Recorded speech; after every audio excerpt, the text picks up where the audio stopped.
कांग्रेस तो चुनाव दर चुनाव हार रही है, प्रधानमंत्री बहुत मजबूत है नरेंद्र मोदी। क्या सीन क्या देख रहे हैं आने वाले समय के लिए? कांग्रेस तब तक हारती रहेगी जब तक वो आक्रामक होकर सड़कों पर नहीं उतरेगी। ये कांग्रेस में हो पाएगा आपको लग रहा है? अब नहीं होगा तो फिर नहीं आएंगे, ऐसे रहेंगे जैसे हैं। उत्तराखंड पे बातचीत करें आपसे, आपको क्या लगता है ये 25 साल का कैसा उत्तराखंड आप देख पा रहे हैं? 25 साल का उत्तराखंड उत्तर प्रदेश की तर्ज पे चल रहा है। और जब आपको उत्तर प्रदेश की तर्ज पे चलना था तो फिर आप उससे अलग क्यों हुए? उत्तराखंड दुर्भाग्यवश उत्तर प्रदेश की कार्बन कॉपी बना, और आप जानते हैं कि कार्बन कॉपी हमेशा ओरिजिनल से खराब होती है। गांधी सी बड़ी पर्सनैलिटी है, उनसे ज़्यादा पढ़े लिखे, उनसे ज़्यादा स्वीकार्यता के, उनसे ज़्यादा आकर्षक अनेक लोग थे। रविन्द्रनाथ टैगोर, ऐसे ऐसे कई नेता गांधी से बड़े थे। गांधी एक साधारण आदमी, लंगोटी पहन के घूमने वाला, लेकिन उन सब पे भारी पड़ा। दोस्तों नमस्कार, पॉडकास्ट विद पवन में आज हम एक ऐसी शख्सियत से आपको मिलवाने जा रहे हैं जो आपको बताएंगे अपने अनुभवों से कि पहाड़ क्या है, उत्तराखंड के मायने क्या हैं, और सबसे महत्वपूर्ण कि आज जो पत्रकारिता हो रही है, 40 साल 30 साल पहले जो पत्रकारिता होती थी, आज़ादी के समय की पत्रकारिता क्या है, या फिर वास्तव में पत्रकारिता के मायने क्या हैं, इन तमाम पहलुओं पर जानने की कोशिश करेंगे। आप मेरे साथ आज पॉडकास्ट में जुड़े हैं राजीव नयन बहुगुणा। राजीव नयन बहुगुणा वरिष्ठ पत्रकार हैं, चिंतक हैं, घुमक्कड़ हैं, यायावर हैं। वो लगातार एक जगह रुकते नहीं, घूमते रहते हैं और बहुत सारा अनुभव वो समेटे हुए हैं। राजीव नयन बहुगुणा जी, आपका स्वागत है पॉडकास्ट में। सर, सबसे पहले हम जानना चाहेंगे आजकल क्या चल रहा है, क्योंकि जब आप जिस अंदाज में घूमते रहते हैं तो आजकल क्या देख पा रहे हैं? उत्तराखंड में क्या देख पा रहे हैं, हिमाचल में क्या देख पा रहे हैं, और देश में क्या देख पा रहे हैं? सारी चीज़ें भस्मासुरी परिणति की तरफ बढ़ रही हैं। और ऐसा नहीं है कि सब कुछ खराब हो रहा है, लेकिन हम संतुलन नहीं बना पा रहे हैं। जो गौतम बुद्ध ने कहा था, जो उनका सूत्र वाक्य है कि संतुलन बनाओ, मध्य मार्ग अपनाओ। वीणा के तारों को इतना मत खींचो कि टूटी जाए, और इतना ढीला भी मत छोड़ो कि उनसे आवाज़ ही ना निकले। तो दुर्भाग्यवश हम ये संतुलन नहीं बना पा रहे हैं। विकास भी होना है, सड़कें भी बननी है, पत्रकारिता में नई टेक्नोलॉजी भी आनी है, पत्रकारिता में नए तेवर भी आने हैं, लेकिन हम अपनी जड़ों को छोड़ रहे हैं और अपने मूल को छोड़ के, अपने मूल उद्देश्य को छोड़ के बड़ी तेज़ी से, जिसे क्वांटम छलांग कहते हैं, तो वो लगा रहे हैं जो अंततः घातक है। अब आपने पत्रकारिता की बात की, खैर स्वतंत्रता युग की, गांधी युग की तो बात ही और थी। उसमें हर एक्टिविस्ट पत्रकार था। मसलन गांधी पत्रकार थे, वो हरिजन और नवजीवन नामक 2 अखबार और पत्रिका निकालते थे। नेहरू पत्रकार थे, नेशनल हेराल्ड उन्होंने शुरू किया था।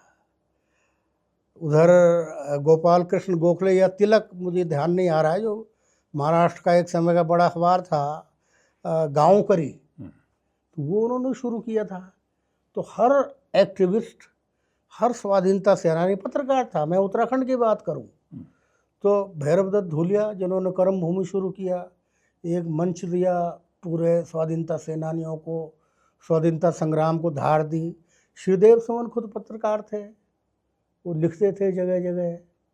परिपूर्णानंद पैनुरी खुद मेरे फादर, रामचंद्र उनियाल, तो उनमें असंख्य पत्रकार थे और पत्रकारिता को अपने मिशन के रूप में इस्तेमाल करते थे, प्रोफेशन के रूप में नहीं। उसके बाद पत्रकारिता प्रोफेशन में बदल गई, और उसके प्रोफेशन में बदलने को पवन जी मैं ज़्यादा अपशकुन नहीं मानता हूँ, वो तो होना ही था। स्वाधीनता संग्राम की जीत अलग थी। उसके बाद जब स्वाधीनता मिल गई तो उस समय तो हमें अंग्रेज़ों से लड़ना था, अब तो हमें नहीं लड़ना है। तो मिशन से जो प्रोफेशन पत्रकारिता बनी, उसमें मुझे कोई ज़्यादा आपत्ति नहीं है।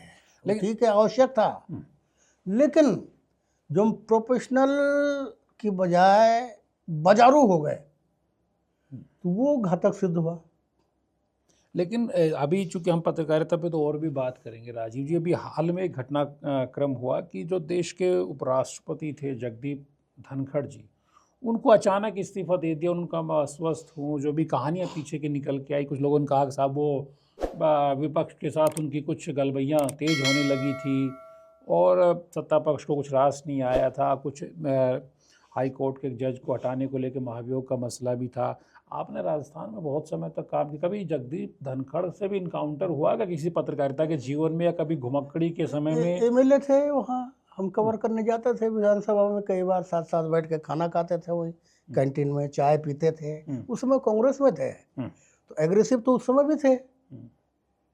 नहीं, उपराष्ट्रपति रहते उनके एग्रेशन के उनके व्यक्तित्व के दो हिस्से हैं। एक तरफ वो जब प्रधानमंत्री से बाकी लोगों से मिलते थे तो उनका एक अलग स्वरूप रहता था, लेकिन जब विपक्ष के लोग उनके साथ सामने आते थे राज्यसभा में सभापति के नाते, तब वो एक अलग एग्रेशन में दिखते थे। अब शुरू हुआ, और उसमें जहाँ तक मैं समझता हूँ ये संदेश है कि जब सत्ता केंद्रीकृत हो जाती है तो फिर उसमें जो दूसरे लोग हैं वो सब शामिल बाजा होते हैं।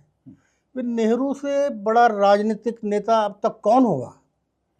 नेहरू प्रधानमंत्री थे, सारे देश में उनकी स्वीकार्यता थी, उनका ग्लैमर था, उनका चार्म था। इसीलिए गांधी ने पटेल के बजाय उनको प्रधानमंत्री बनवाया, क्योंकि नेहरू में एक स्टारडम था। लेकिन मैं आपको उदाहरण देता हूँ कि नेहरू चाहते थे कि मोरारजी देसाई महाराष्ट्र के मुख्यमंत्री छोड़ के दिल्ली आ जाए, क्योंकि राज्यों का विभाजन उनसे भाषा के आधार पे, महाराष्ट्र को अलग बनना था मराठी भाषी, गुजरात को अलग बनना था गुजराती भाषी। तो हर बड़े नेता की तरह मोरारजी देसाई ये नहीं चाहते थे, उसमें टांग अड़ा रहे थे। लेकिन नेहरू ने उनको सैक नहीं किया, 1.5 साल तक मान मनोबल चली, और फिर अपनी शर्तों पे मोरारजी देसाई दिल्ली आए। तो ये उनसे बड़ा नेता तो कोई नहीं है, मोदी जी तो नहीं है। मोदी जी ने तो इंदिरा जी से भी ज़्यादा लंबे कार्यकाल वाले प्रधानमंत्री हो गए हैं। सोशल मीडिया में चल रहा है कि अब आने वाले समय में शायद नेहरू को भी सरपास कर जाएंगे, उनको भी क्रॉस कर जाएंगे। क्या आपको लगता है मोदी जी कर सकते हैं क्या? ऐसा होता है ना कि अब इंदिरा जी की तो हत्या हो गई थी ये तो उनका क्या रिकॉर्ड रहता, ये तो कहना वो है मुश्किल है। लेकिन धनखड़ प्रकरण हमें ये सबक देता है कि जब सत्ता केंद्रीकृत हो और जब एक चेहरे पे आप चुनाव लड़ रहे हैं, एक व्यक्ति ही सब कुछ है, बाकी सब एक्स्ट्रा है, सह कलाकार हैं, वो भी छोटे भीड़ में। जैसे आप देखते हैं कि हीरो नाच रहा है तो औरों पे कैमरा फोकस नहीं होता है, बस वो केवल भीड़ नाचती हुई दिख रही है। उसमें धनखड़ ने कुछ अपना रूप दिखाना शुरू किया, अपने होने का एहसास कराना शुरू किया। ऐसा कोई नहीं कराता है उनकी सरकार में, ऐसा तो कुछ लोगों ने कहा कि साहब वो रीत नीत बीजेपी आरएसएस वाले थे नहीं, वो कांग्रेस में रहे, जनता दल के ज़माने के रहे, देवीलाल के चेले थे, वो बीजेपी में ले आए, सत्यपाल मलिक परेशान कर रहे थे उस वक्त, फिर उनको 19 में ले जा करके बंगाल का गवर्नर बना दिया, फिर 22 में उपराष्ट्रपति बना लिया। आरएसएस वालों भी ज़्यादा, उनसे भी ज़्यादा वो विपक्ष के प्रति आक्रामक थे। उन्होंने जो कुछ किया विपक्ष के साथ राज्यसभा में, हाँ, उनके खिलाफ तो महाभियोग लाने का प्रयास किया विपक्ष ने, पहली बार हुआ। हाँ, तो विपक्ष के साथ ऐसा कटु व्यवहार, बल्कि मैं कहूँगा कि ऐसा क्रूर व्यवहार तो आरएसएस ने भी नहीं किया, जो उनके मूल के डर के लोग हैं, मसलन गडकरी, राजनाथ सिंह, अब अमित शाह हैं, वो भी तो आरएसएस के नहीं है, वो कहाँ आरएसएस मूल के हैं, तो बाद में आए हैं केवल मोदी जी के सहयोगी के रूप में गुजरात में, वहाँ से उनका ग्राफ बढ़ा, तो आरएसएस के तो वो भी नहीं है। दिल्ली की राजनीति को कैसे आप देखते हैं? कांग्रेस तो चुनाव दर चुनाव हार रही है, प्रधानमंत्री बहुत मजबूत है नरेंद्र मोदी, क्या सीन क्या देख रहे हैं आने वाले समय के लिहाज से? जगदीप धनखड़ एपिसोड तो चलो अब ओवर हो गया है, आगे क्या दिख रहा है? बिहार का चुनाव है, कांग्रेस तब तक हारती रहेगी जब तक वो आक्रामक होकर सड़कों पर नहीं उतरेगी। सड़क पे उतरने का मतलब 4 घंटे का अनशन नहीं है, एक रैली नहीं है, बल्कि सड़क पे उतरने का मतलब सतत संघर्ष है। ये कांग्रेस में हो पाएगा आपको लग रहा है? अब वो नहीं होगा तो फिर नहीं आएंगे, ऐसे रहेंगे जैसे नहीं, हैं। ये भी तो हो सकता है ना कि जनता एक दिन थक जाएगी, भाई बीजेपी से, मोदी से, आरएसएस से, तो हमको क्या अब मौका दे देगी? नहीं तो थकेगी भी, तो आज भी तो ये स्थिति थकी हुई तो मेरे ख्याल से आज भी है।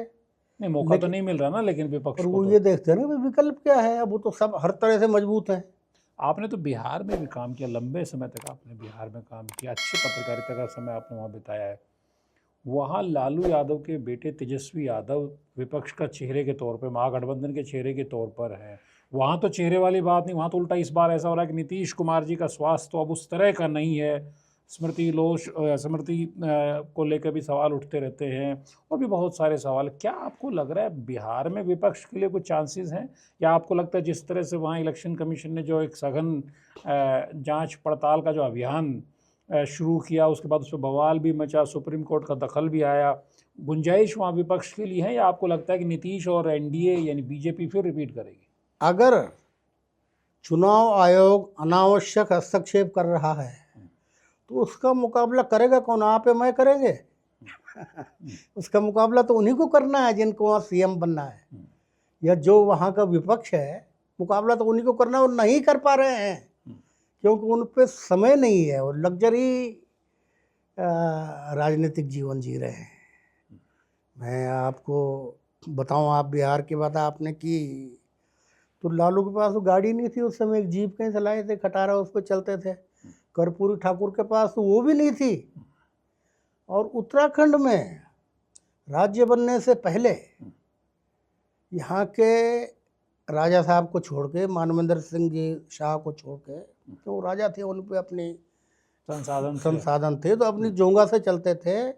सारे विधायक बसों से चलते थे, या किसी बीडीओ की जीप मांग ली, कलेक्टर तो देता नहीं था, तो कहता था कि सर मुझे तो ड्यूटी है, एक ही गाड़ी मेरे पास है। लेकिन किसी बीडीओ की, किसी सीडीओ की गाड़ी मांग ली, अन्यथा बस से सफ़र करते थे। तो राज्य बनने के बाद ये सब शुरू हुआ कि सबके पास अपनी गाड़ियाँ नहीं, बड़ी बड़ी गाड़ियाँ हैं। तो ये जो प्रवृत्ति शुरू हुई, ये उत्तराखंड में नहीं, सारे देश में शुरू हुई है। जो मैं आपसे कह रहा हूँ कि बिहार के या सारे देश के राजनेता भी सादगी में रहते थे, वो सादगी लोगों ने छोड़ दी। अब बीजेपी के सत्ता में आने के पीछे आरएसएस है। अब आरएसएस आज खुद भी चाहे लग्जरी लाइफ जीने लगा हो, लेकिन एक समय में तो हमने देखा है कि आरएसएस के लोग फटे जूते चप्पल पहन के गांव-गांव हफ्तों महीनों तक अपने परिवार के बगैर गांव-गांव घूमते थे। तो कांग्रेस को ये पद्धति अपनानी पड़ेगी।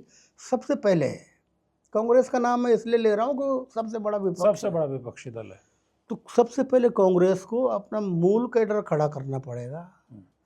उसके बाद ये हवाई जहाज की, 5 स्टार होटल की, एसी गाड़ी की, मर्सिडीज की राजनीति छोड़ के सड़कों पर उतरना पड़ेगा। उसके सिवा कोई दूसरा विकल्प नहीं है।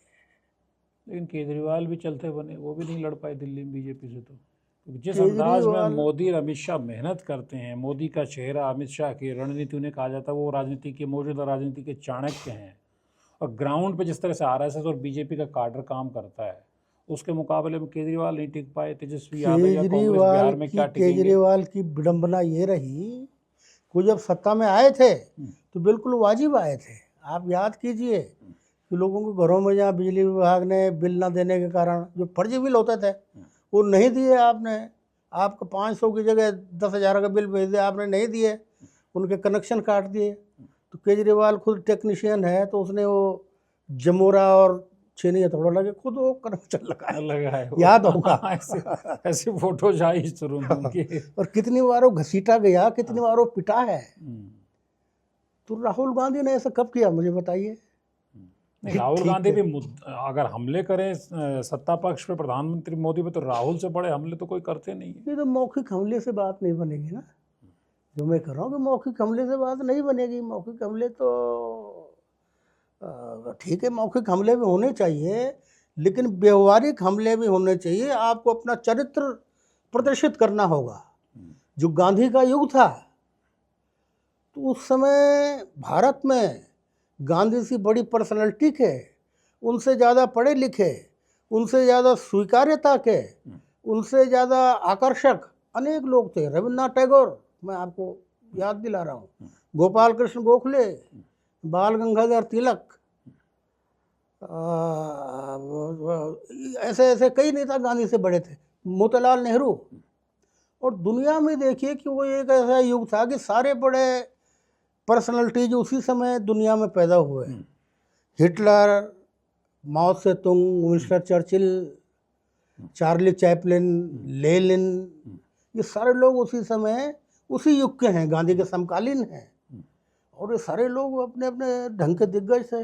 गांधी एक साधारण आदमी, लंगोटी पहन के घूमने वाला, लेकिन वो इन सब पे भारी पड़ा। इतिहास ने गांधी को सर्वोच्च शिखर पे रखा और ये साबित हुआ कि जो आपके व्यक्तित्व की, आपके चरित्र की सादगी है, जो दोहरापन आप में नहीं है, तो आपको आखिर में विजयी बनाता है। तो यानी विपक्ष इस नज़रिए से आपको लगता है कि चाहे राहुल गांधी हों, चाहे आज बिहार में तेजस्वी यादव चेहरे हों, या यूपी में अखिलेश यादव हों, इन सब विपक्ष के चेहरों को ज़मीन पे दिखाई देना पड़ेगा, सिर्फ मौखिक लड़ाई लड़ने के बजाय ग्राउंड पर मैं तो पॉलिटिकल आपको लड़ाई। सिर्फ एक बात कहता हूँ कि अखिलेश यादव कभी कभी साइकिल पे चलते हैं, वो बीजेपी को हटाए बगैर साइकिल से उतरे ही नहीं। मैंने चरण सिंह को देखा है, और जब वो बड़े नेता हो गए तब देखा है। और अपने गांव से, बागपत से, खेत की मेड़ मेड़ होते हुए पैदल निकलते थे, चना चबेना खाते हुए, और वहाँ से पैदल चलते चलते मुजफ्फरनगर पहुँचे। क्या प्रभाव पड़ता होगा जब जब नेता इस तरह जब निकलता है, तो सही है, अपने आप में एक प्रभाव पड़ता है यस, जनता पे कि भाई हमारा नेता जो है हमारी तरह सड़क के ऊपर धूल भी फाँक रहा है, खेतों में मेहनत भी कर रहा है। तो आपको दिखाने के लिए, फोटो खिंचवाने के लिए मोदी जी को कहते हैं, तो राहुल गांधी तो फोटो खिंचवाने के लिए सोते हैं गरीब की झोपड़ी में। गांधी तो सोते ही गरीब की झोपड़ी में थे। उनका आप आज भी देखिए, जहाँ वो रहते थे वहाँ तो पंखा नहीं, इतनी गर्मी होती है वो वर्धा में, खपरेल का बना हुआ वो मकान है। इतने बड़े नेता हो गए थे, अपनी गरज से ब्रिटिश सरकार ने वहाँ एक टेलीफोन लगाया था ताकि गांधी से कभी भी बात हो सके, बात कर लें, कहीं किसी देश किसी हिस्से में कुछ हो रहा हो तो ताकि इनसे मदद ले लें, तो बात कर लें, संवाद कर लें। अन्यथा गांधी का जीवन हमेशा सादा रहा। और वो बिरला हाउस में तो मरने से 5-6 दिन पहले आए, वो तो वहाँ किंग्सवे कैम्प में दलितों की बस्ती में रह रहे थे, और वहाँ इसलिए शिफ्ट हुए कि उस बस्ती में इतनी भीड़ बढ़ने लगी थी, उनसे मिलने वालों के लोग भी परेशान हो गए, उनको शोर परेशान हो गया है, इसलिए गांधी को वहाँ से यहाँ शिफ्ट होना पड़ा। ये तो वो तो रहते वहाँ थे। गांधी जी को जिस तरह से मारा गया, क्या आपको लगता है इस घटना ने भारतीय राजनीति पर छाप जो छोड़ी थी, जो असर छोड़ा था, अब आने वाले समय के साथ वो थोड़ा विस्मृत होता जा रहा है, या उसको, उस विरासत को जो विपक्षी ताकतें थी आज उस तरह से बता नहीं पाई? वो गोडसे को लेकर के टारगेट तो सत्ता पक्ष को कर लेते हैं, बीजेपी को, आरएसएस कर लेते हैं, लेकिन जैसे आपने कहा कि ग्राउंड पे वो होमवर्क उनका नज़र नहीं आता है। गोडसे को विलेन साबित करने से अधिक जोर आपको गांधी को नायक साबित करने पर देना होगा, और ये तब होगा कि जब आप गांधी की तरह रहेंगे, गांधी की तरह आचरण की सभ्यता अपनाएंगे। आज कितने कांग्रेस के नेता हैं जो खादी पहनते, चरखा चलाना तो किसी को आता ही नहीं होगा, राहुल गांधी को नहीं आता है। कांग्रेस की ये बुनियादी शर्त थी कि आप चरखा चलाएंगे, और नेहरू से लेके मोरारजी देसाई तक सारी व्यस्तताओं के बावजूद कम से कम आधा घंटा चरखा काटते थे। कांग्रेस की ये शर्त थी कि आपको अपने हाथ से कटी हुई सूत की 6 लच्छियाँ पार्टी फंड में जमा करवानी है। वो तो सारी चीज़ें भूल गए। तो इसलिए केवल ये सिंबॉलिक प्रदर्शन करने से, क्षणिक प्रदर्शन करने से, जुबानी हमला करने से, और जुबानी हमला भी आप करके फ़ायदा क्या है? उनकी तो बात कोई सुन ही नहीं रहा, मीडिया प्रसारित ही नहीं कर रहा। नहीं, मीडिया प्रसारित नहीं कर रहा विपक्ष की, खासतौर पे कांग्रेस की बात, या जनता के बीच जो ट्रस्ट डिफिसिट कहते हैं, जो विश्वास की कमी की बात कहते हैं, क्या विपक्ष ने, खासतौर पे कांग्रेस ने, जनता में अपना विश्वास खो दिया है?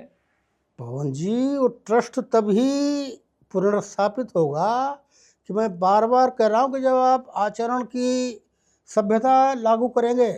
इंदिरा गांधी इतनी बड़ी नेता थी, उनको हटाना असंभव था। उनको इसलिए हटाया, उस समय नेता कौन थे? जयप्रकाश नारायण।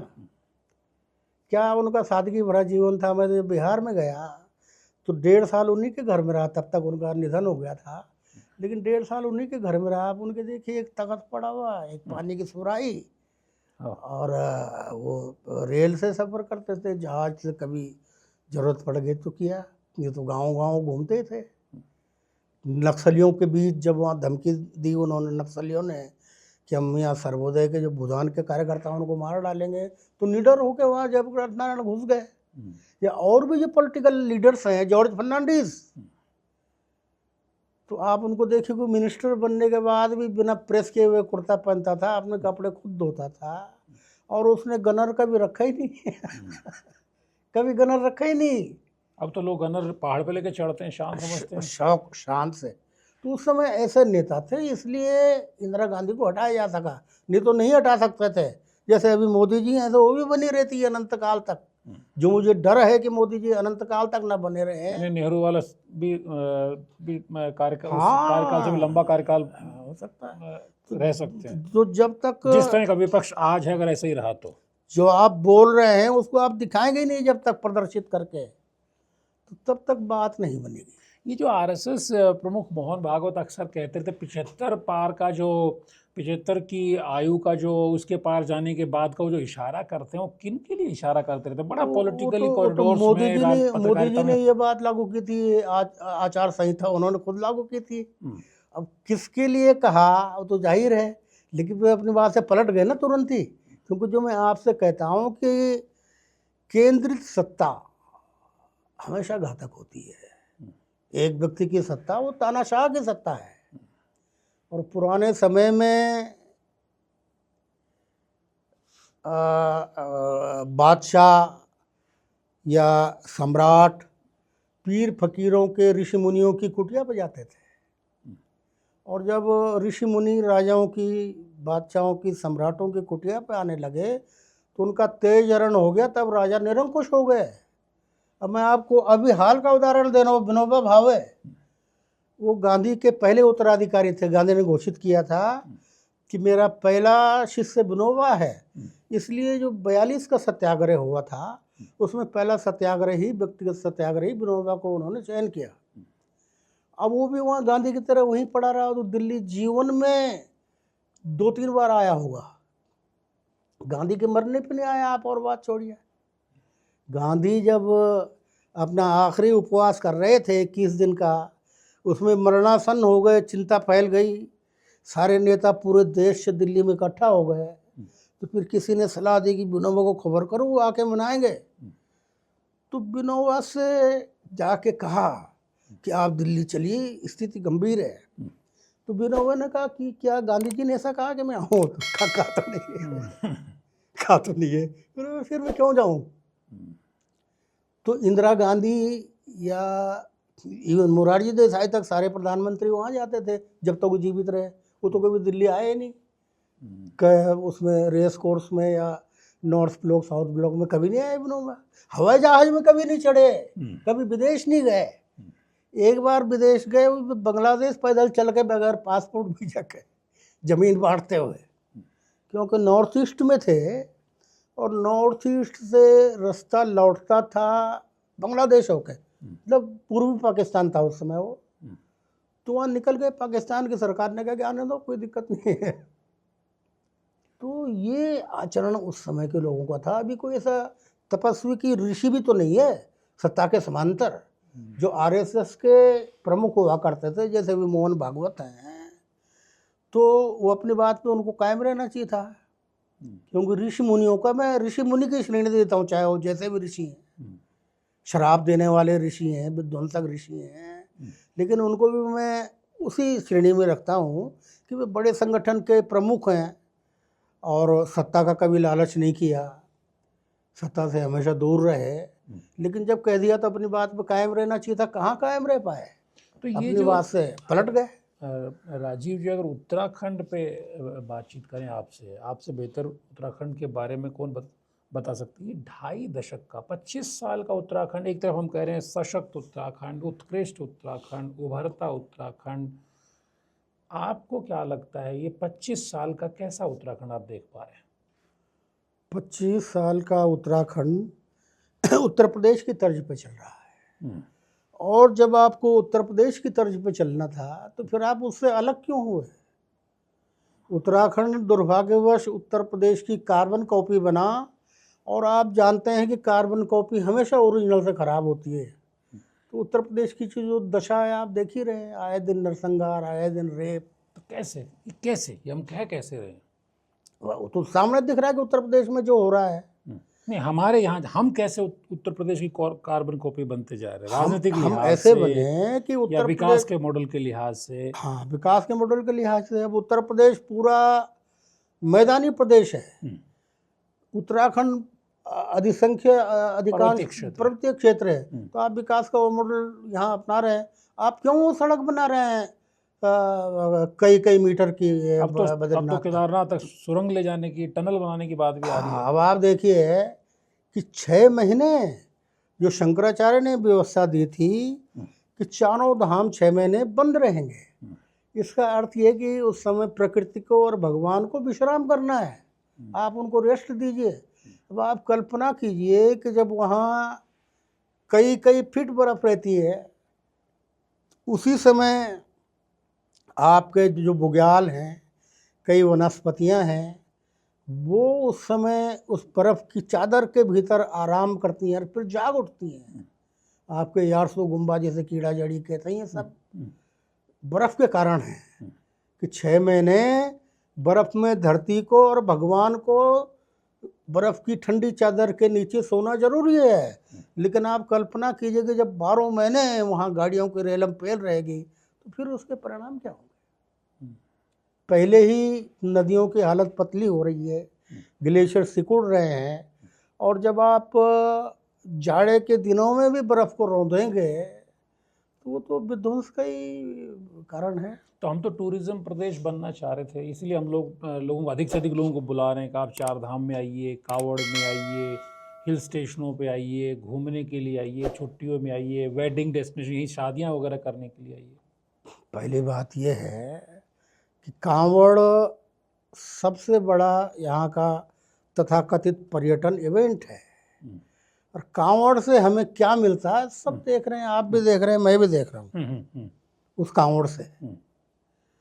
तो आप आक्रामक पर्यटन को बढ़ावा देंगे जो हिमाचल ने किया, और अब हुआ ये हिमाचल में 20 साल पहले। ये हिमाचल में पिछले 2-4 साल से जो हम देख रहे हैं, एक के बाद एक जो ये आपदाएं आ रही हैं, जिस तरह से लैंडस्लाइड हो रहा है, ये इसके पीछे क्या यही है जो हमने हिमाचल ने इतना टूरिज्म को बुलाया, इतना डेवलपमेंट के रास्ते पे भागा? क्योंकि हमारे उत्तराखंड में तो ये बात चलती है कि काश हम हिमाचल मॉडल अपना लेते।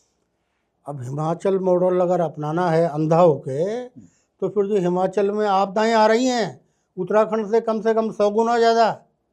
आप यहाँ पे बैठे हैं, सुरक्षित जगह है, कब पता नहीं आपको लैंडस्लाइड आके बहा के ले जाए, इसका कोई ठिकाना नहीं है।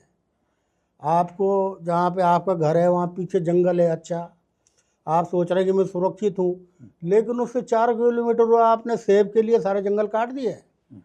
तो वहीं से फिर वो पणगोला जिसे कहते हैं क्लाउड बर्स्ट, वो आया आपको बहा के ले गया, आपकी कोई गलती नहीं उसमें, आप सेफ जगह पे हैं। तो हिमाचल में पहला कारण रहा सेब का अंधाधुंध सन्निपात, क्योंकि सेब के लिए जंगल कटे, पेटियों के लिए, सेब के बगीचों के लिए जंगल कटे। अब सेब एक ऐसी क्रॉप है, एक ऐसी फसल है जो सबसे पहले तो पानी को बहुत कंज्यूम करती है, नमी को। दूसरा, सॉयल और वाटर कंजर्वेशन कम से कम करती है। जिस पेड़ का छत्र घनत्व जितना ज़्यादा होगा तो समझिए कि उसकी जड़ भी उतनी ज़मीन को पकड़ रही है। तो वो चल पड़ा जो अंधी दौड़ कहते हैं ना, जैसे कांवड़ है वो एक तरह की कि सेब लगाना है तो सेब लगाना है। अब हम तो कहते रहे हमें तो हिमाचल बनना है, हिमाचल बन जाना चाहिए, हमें भी सेब के बागान लगाने चाहिए। सेब के बागान आप लगाइए, लेकिन आप अंधाधुंध लगाएंगे उनकी तरह तो उसका खमियाजा भी आपको भुगतना है। हिमाचल में ऊंचे पहाड़ों पे उन्होंने सीमेंट की फैक्ट्री खोली। वहाँ जितनी टनल्स बनाई गई हैं पनबिजली के लिए, सड़कों के लिए, इतनी तो शायद ही कहीं होंगी। और जो नदियाँ हैं, संवेदनशील नदियाँ, तो उनके आपने बिल्कुल जड़ पे पानी के किनारे पे दीवार खड़ी करके 10-10 मंजिल के वो खड़े कर दिए, रिजोर्ट और होटल और बहुमंजिले इमारतें। अब वो गिर रहे हैं 2 साल से। हाँ, तो उसका नतीजा फिर भुगतना है। और हिमाचल की अंधी नकल करने का जो बुखार है, ये अभी नहीं उतरा है, तो अभी 5-6 साल में उतर जाएगा जब पूरी तरह से हिमाचल, आधा हिमाचल तबाह हो जाएगा। लेकिन परमार तो हमें नहीं मिल पाई। ये पीड़ा तो आप भी मानते हैं कि राजनीतिक फ्रंट पे अगर देखें तो परमार जैसा व्यक्तित्व अगर उत्तराखंड को मिल गया होता राज्य बनते ही, तो हमारे हालात और बेहतर होते। बेशक ऐसा हुआ है। तो हमने एक बड़ी राजनीतिक अस्थिरता तो देखी है उत्तराखंड और में। इसमें थोड़ा बहुत आप खंडूड़ी जी को मान सकते हैं कि जिनमें कह सकते हैं कि पर्सनल ऑनेस्टी थी, व्यक्तिगत ईमानदारी थी, विकास का एक विजन था, सड़कों को भी बड़े एक्सपर्ट थे, लेकिन सड़कें उतनी बनाते थे और सड़कों के साथ साथ पर्यावरण के संतुलन का भी ध्यान रखते थे। या नित्यानंद स्वामी जो दुर्भाग्यवश कुछ महीने रह पाए, तो उनका जब वो शपथ ली उन्होंने, तो उनका पहला एजेंडा ये था कि मुझे एक तो पानी के स्रोतों का संरक्षण करना है और जो यहाँ की महिलाएं हैं उनके दुख दूर करने हैं। आप ये देखिए ना कि जहाँ आपने सड़क पहुँचा भी दी, तो वहाँ तो महिलाएं आज भी 20-20 किलोमीटर आना जाना करके घास के बोझ सर पे या पीठ पे ढोके ला रही हैं। तो फिर आपका जो सो-कॉल्ड विकास है, आधी आबादी तो आपने ऐसे वंचित कर दी उससे, उस विकास से। ये सारी चीज़ें देखनी पड़ेंगी। और जो बात मैं सारे देश के बारे में कह रहा हूँ, वो यहाँ के बारे में भी कह रहा हूँ। और मुझे राजनीतिज्ञों से ज़्यादा विश्वास समाज पर और जनता पर होता है। और उत्तराखंड का तो समाज बड़ा जागरूक समाज रहा है। यहाँ बड़े बड़े जनक्रांतियाँ हुई हैं, जिनमें रवाएं की क्रांति है, जो जंगलों पर अपने अधिकारों को लेकर जनता ने की थी। उधर पौड़ी में डोला पालकी आंदोलन चला, कुमाऊं में बड़ा बेगार का ढंढक हुआ। तो उत्तराखंड की ये परंपरा रही है कि यहाँ अहिंसक विद्रोह की यहाँ परंपरा रही है। तो जनता को भी अपनी ईमानदारी समझनी पड़ेगी, क्योंकि आखिरी खामियाजा जनता को ही भुगतना पड़ता है। तो क्या जिस तरह से जब हमने हिमाचल की बात की, आपने कहा, तो लेकिन बांध तो हमने भी टिहरी बांध बहुत बड़ा बांध बना दिया। हाँ, तो हमें बनाया इसका तो क्या फ़ायदा मिल बनाया तो ये बात हमने एक बड़ा विस्थापन झेला है, इससे फ़ायदा क्या मिला है? डिस्क्लोज नहीं की जाती है ये बात, लेकिन पूछिए तो सही कि वहाँ कितना वो सिल्ट से भर गया। 25-30 साल बाद वो पूरा भर जाएगा, तो सारी इतनी ज़मीन आपने डुबाई है, उसका क्या परिणाम निकलेगा? और दावा तो 22,000-2200 मेगावाट का था। कितनी मेगावाट बिजली पैदा हो उसमें रही है? हमें क्या मिल रहा है? हमें क्या मिल रहा है यार? कितना वहाँ उत्पादन हो रहा है, ये तो देखिए। ये बात तो कभी बताते नहीं है। तो क्या वजह रही कि इतना टिहरी का इतना बड़ा ये मूवमेंट हुआ पूरे देश दुनिया में, लेकिन उसके बावजूद भी बांध भी बना?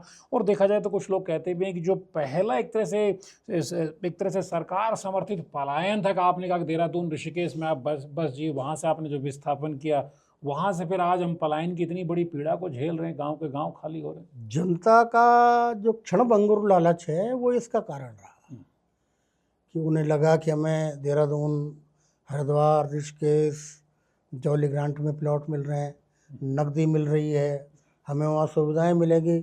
यहाँ जो यहाँ की सुविधाएं हैं वो तो केवल एक मनोवैज्ञानिक स्थिति है। बाकी पहाड़ में अब आप देखिए, जो लोग वहाँ से यहाँ आए हैं, उनकी पीढ़ियाँ, आने वाली पीढ़ियाँ विकृत हो जाएंगी, हो गई हैं।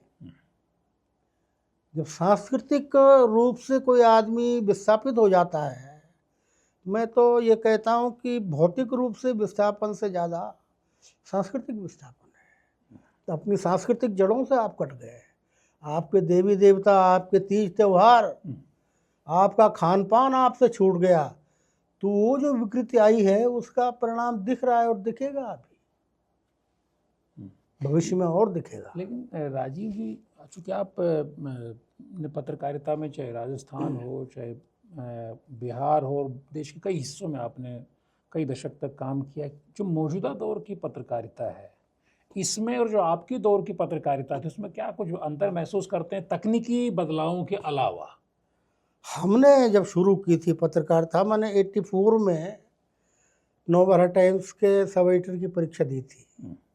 वो 3 चीज़ें देखी जाती थी। एक तो आपकी भाषा, लिखित परीक्षा होती थी, मौखिक परीक्षा। एक आपकी भाषा, एक आपका सामान्य ज्ञान और एक आपका आत्मविश्वास। इसके बगैर आप पत्रकार नहीं बन सकते थे। तो आज तो भाषा का कहीं स्थान ही नहीं है, कोई जगह नहीं है। और आप आज भी देखिए कि हम तो ये कलम रखते हैं, स्याही वाला फाउंटेन पेन, जो कोई अच्छी चीज़ लिखनी होती है तो इसी से लिखते हैं, फिर उसको कंप्यूटर पे उसको कॉपी करते हैं। क्योंकि जो आत्मविश्वास और जो ज्ञान, बल्कि विजडम की निधि मुझे किताबों से मिलती है, वो कभी गूगल से नहीं मिल सकती है। हम उस समय पढ़ते थे और उस समय रेफरेंस सेक्शन होता था अखबार में, तो कई बार एक छोटे से तथ्य को ढूंढने में 6-6 घंटे लग जाते थे, लेकिन हम ढूंढ निकालते थे।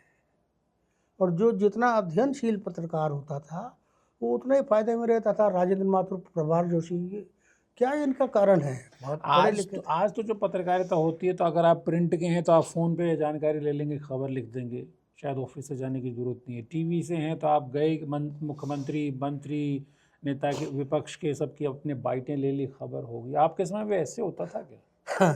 हम अपनी बात आपको बताएं कि एक छोटी सी खबर के लिए हम अपने स्कूटर पे राजस्थान के रेगिस्तानों में 150 किलोमीटर निकल जाते थे। और एक बार क्या हुआ कि मुख्यमंत्री की चुनाव रैली में मुझे भेज दिया। मुझे घूमने का शौक था तो मैंने कहा मुझे भेज दो। तो हम पहले तो प्रेस गैलरी में नहीं बैठे, कभी नहीं बैठे, पीछे कहीं खड़े हो गए, जनता के बीच में घूमते रहे, उनसे बातचीत कर रहे, उधर सीएम साहब का भाषण चल रहा है। तो जाके जो हमने खबर बनाई, वो खबर शुरू ये हुई कि फलां गांव के फलां व्यक्ति का कहना है कि 5 साल पहले भी यही बात कर गए थे जो आज तक पूरी नहीं हुई। हमारे यहाँ लगातार ये, जैसे वो कहते हैं कि वहाँ का काला मृग ख़त्म हो रहा है, ये इसलिए ख़त्म हो रहा है कि यहाँ बड़े होटलों की वो आ रही है। इतने में पूरा 10-12 पैरे लिख के और फिर आखिर में 3 लाइन हमने लिखी कि मुख्यमंत्री भैरव सिंह शेखावत ने ये कहा, तो उस पर बड़ा हो गया। अब उस समय डेस्क भी ऐसी होती थी। अरे हमने कहा भाई ये एक आदमी है, चाहे वो मुख्यमंत्री है, तो जो और लोग कह रहे मैं उनकी बात ना सुनूं, उनकी बात ना पहुंचाऊं।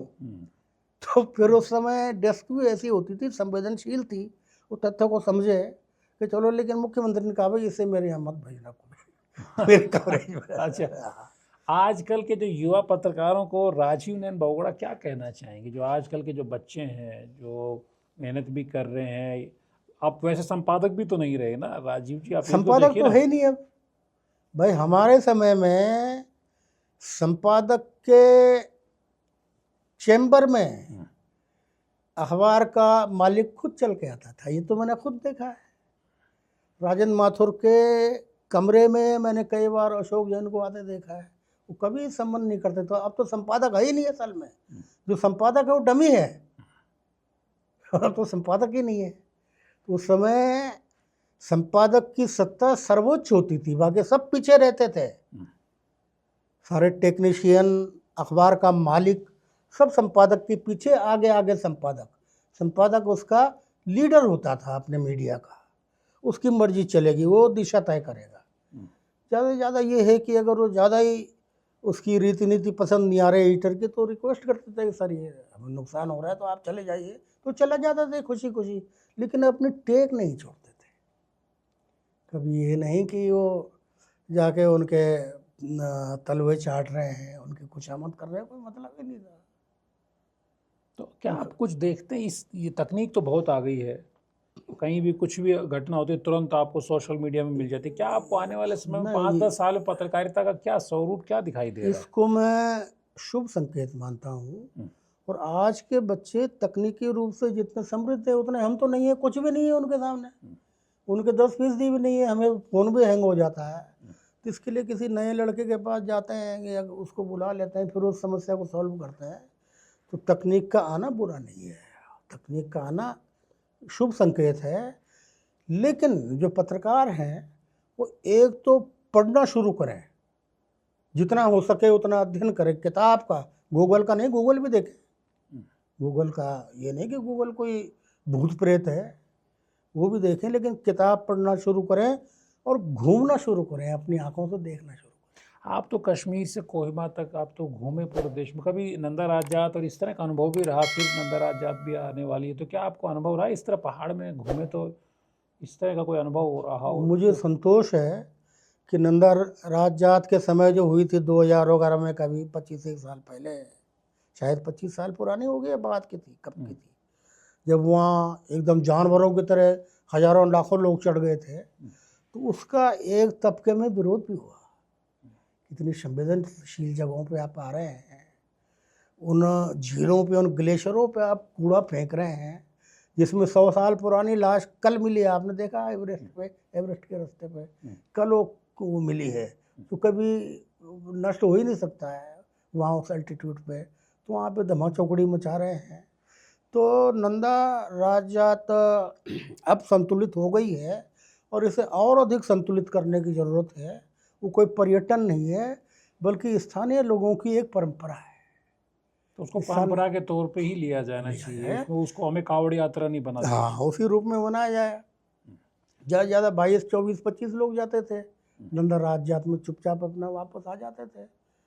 तो 24 की बजाय आप 40, 50, 100 लोग चले जाइए, लेकिन जो हजारों आप वहाँ चढ़ाई कर रहे हैं राक्षस की तरह, तो वो उसके दुष्परिणाम घातक होंगे। आप कभी चुनाव भी लड़ेंगे क्या? आपका मन करता है चुनाव लड़ने का? इतना नहीं, मैं राजनेताओं से आपके शुरू में मिलते रहा, जुलते? शुरू में राजनीति में रहा और करीब 2-3 साल राजनीति में रहा अपने छात्र जीवन में। और जब पहला चुनाव छात्र संघ का लड़ा और वो हारा, तब फिर समझ में आ गया कि अपना फील्ड नहीं है, अपने अंदर ये फैकल्टी नहीं है। वो टेस्ट किया हमने कि हमें क्या कमी थी, तो पता चला कि ये कमी थी, हम वो कर ही नहीं सकते। उत्तराखंड की 2-3 बड़े राजनीतिक चेहरों की बात करें, भगत सिंह कोश्यारी, हरीश रावत, रमेश पोखरियाल निशंक, इस तरह के चेहरों को आप देखते हैं, तो क्या इनकी भूमिका 2027 में आप कुछ देख रहे हैं इनमें से? इन नेताओं को देख के क्या आपको लगता है? अब कोश्यारी जी की तो क्या भूमिका रहेगी, मेरे ख्याल से वो तो खुद ही संन्यास की घोषणा कर चुके हैं। हरीश रावत जी एक अनुभवी नेता हैं, उनके बराबर अनुभव शायद ही किसी को होगा वर्तमान समय में। और वो उत्तराखंड का चप्पा चप्पा उन्होंने घूमा है। लेकिन उनकी जो सबसे बड़ी विडंबना है, उनका जो सबसे बड़ा पापग्रह है, वो ये है कि वो आधे लोगों को बढ़ाते हैं, आधों को काट देते हैं। जिस दिन वो ऐसा छोड़ देंगे तो बड़े लीडर तो हैं, तो उस दिन उनकी बल्ले बल्ले है। इसीलिए तो बार बार पराजित होते हैं।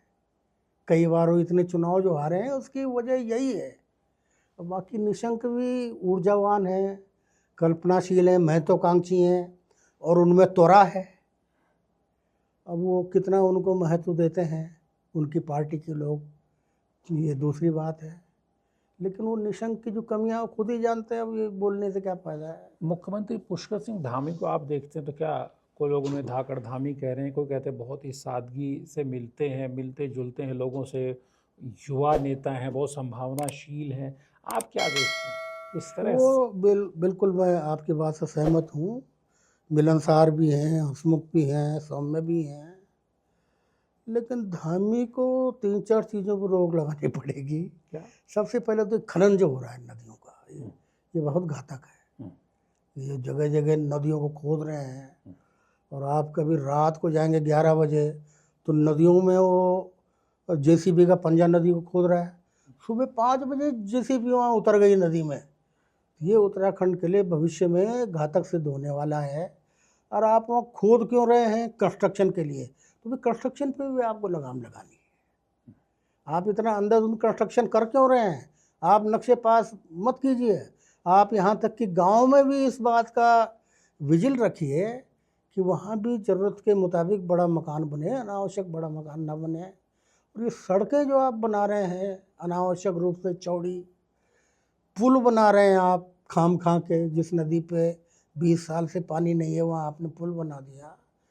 तो जो कंस्ट्रक्शन है, कंस्ट्रक्शन नहीं बल्कि डिस्ट्रक्शन है, इस पे लगाम लगाना जरूरी है। ये धामी की सबसे बड़ी चुनौती है।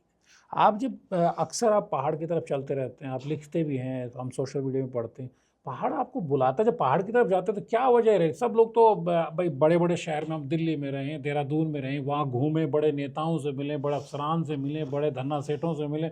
आपको जब तक मौका मिलता है पहाड़ की तरफ जाते हैं तो क्या पहाड़ आपको बुलाता है? क्या कह के बुलाता है आपको? हाँ बेशक बुलाता है, और जैसे पूरे पहाड़ को मैं अपना घर समझता हूँ। और मैं कोहिमा से कश्मीर तक इसलिए घूमा था, कई बार घूमा, और जब भी मौका मिलता है, संसाधन होते हैं, तो सभी पहाड़ों पे जाता हूँ। और दलाई लामा की आत्मकथा है, उसका शीर्षक है हिमालय मेरा घर। तो मैं न केवल उत्तराखंड को, न केवल नॉर्थ ईस्ट को, बल्कि यहाँ तक कि यूरोप के आल्प्स को भी हिमालय मानता हूँ और अपना घर मानता हूँ। क्योंकि पूरे पहाड़ों की समस्याएं पूरे विश्व में एक हैं, उनकी चुनौतियां एक हैं, उनका समाधान भी एक है। इसलिए जो दलाई लामा ने कहा था कि हिमालय मेरा घर, तो उसको फॉलो करते हुए अपने घर जाता हूँ। नेपाल भी जाता हूँ तो ये सोच के जाता हूँ, भूटान भी ऐसे सोच के जाता हूँ, कश्मीर भी जब जाता हूँ तो मैं ये सोच के जाता हूँ कि मैं अपने घर जा रहा हूँ। हमसे बातचीत करने के लिए बहुत बहुत धन्यवाद। कुल मिला के आपने सुना, राजीव नयन बहुगुणा जी अपने आप में एक स्कूल है, वो एक संस्थान की तरह है, ज्ञान का भंडार तो है ही। आप देखें कुछ हिस्से की जानकारियां हमने उनसे लिए, भविष्य में हम उनसे फिर मौके बेमौके बातचीत करेंगे। और ये जो पॉडकास्ट का सिलसिला जो हमने शुरू किया है राजीव नयन बहुगुणा जी से बातचीत के साथ, इसमें आने वाले दिनों में हम और इसी तरह की शख्सियतों से, वो पॉलिटिकल चेहरे भी होंगे, सोशल चेहरे भी होंगे, आर्थिक क्षेत्र के जानकार भी होंगे, और चिकित्सा क्षेत्र के भी धुरंधर होंगे, और अधिकारी, तमाम तरह के लोग होंगे। तो कुल मिलाकर के आप अपना फीडबैक ज़रूर दीजिए, किस तरह से और चेहरों को हमें लाया जाना चाहिए, किन किन को हमें लाना चाहिए, और राजीव नयन बहुगुणा जी ने जो अपनी बातें रखी हैं उनसे आप कितना इत्तेफाक रखते हैं, आपकी क्या राय है? नमस्कार।